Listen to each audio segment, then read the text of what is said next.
On the back of the 60D is a nice big 3-inch LCD screen. You'll use this for status information, possibly as a viewfinder, and to review images that you've shot. You've probably already figured out that it flips out from the camera and spins around.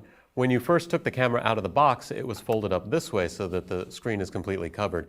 If you're traveling, if you're storing the camera for a long time, this is a better way to keep the screen because it will keep the screen from getting scratched.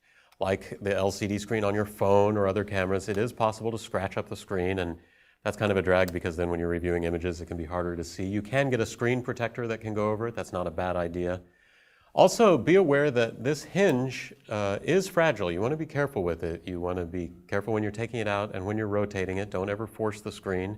Notice that the screen rotates this way. It does not rotate back the other way, this way, so don't force it that way.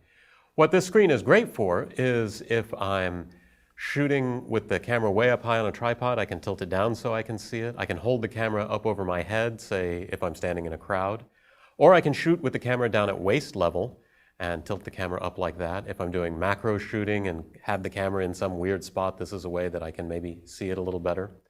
What's also nice is if I'm doing self-portraits or shooting video of somebody else or a still of somebody else and I want them to be able to see what I see, I can flip the screen all the way around this way. And when it snaps into position right there, the image on the screen actually reverses. So they will see a correct image when they're standing in front of the camera. When I flip it back, it switches back over.